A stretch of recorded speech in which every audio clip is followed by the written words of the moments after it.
Okay, hear me out. History repeats itself. This video initially started out as one thing, but has devolved into this giant shit show. And there are way too many points in here to connect it to one point of history repeating itself. And in the interest of full disclosure, stick with me. It's gonna run a little long, hence the change in music. Okay, ready? Go. Earlier this week, in a speech, President Trump talked about tariffs and how between 1870 and 1913, the U.S. was the richest it had ever been. Now, if you haven't watched the tariff video, go back a couple days. It's gonna tie into this one. It's got a little bit of a darker shade. It was filmed later at night. Little tidbit from it, tariffs in America ran from 1870 till 1933 when FDR took office.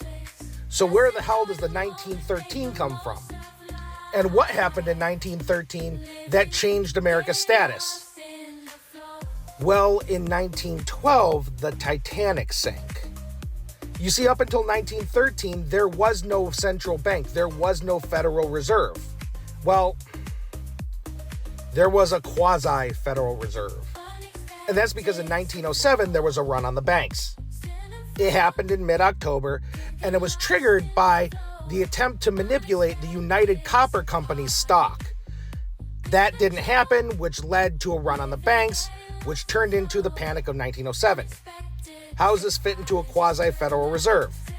Well, J.P. Morgan, yes, Chase Bank J.P. Morgan, basically privately funded the banks so they didn't collapse. So from 1907 to 1913, J.P. Morgan was privately funding all the banks so they didn't collapse. That's not familiar at all. So how does this tie in with the Titanic? Thank you so much for asking.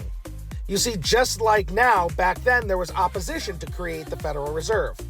This opposition came from three of the richest millionaires that there were at the time: Jacob Astor, Isidor Straus, and Benjamin Guggenheim.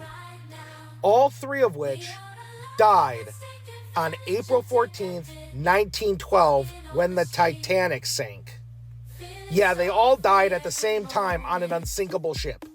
It's hard to oppose the Federal Reserve when your body's opposed to oxygen.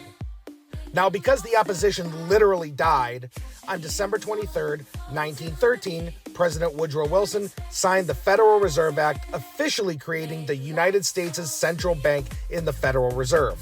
Fun little fact, the Federal Reserve is a private entity. It is not associated with the U.S. government. Therefore, the president, Congress, and anybody in power at the U.S. government has absolutely no control over the Federal Reserve. Yeah, you can't make this shit up.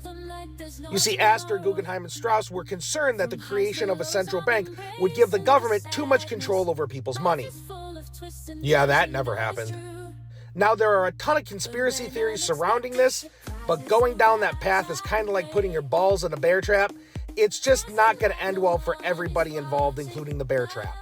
See, I told you there were way too many points to connect the dots to one thing. So how does history repeat itself?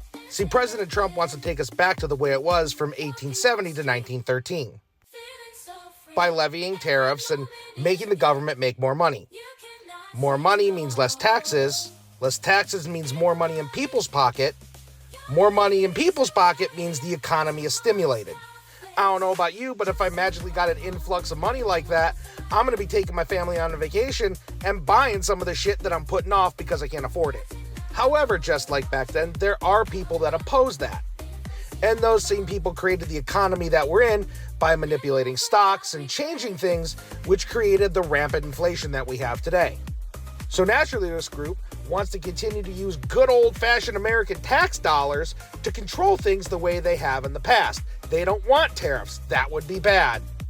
And as history has shown, they will resort to any means necessary to keep that control. Would you look at that? It did tie down into one point.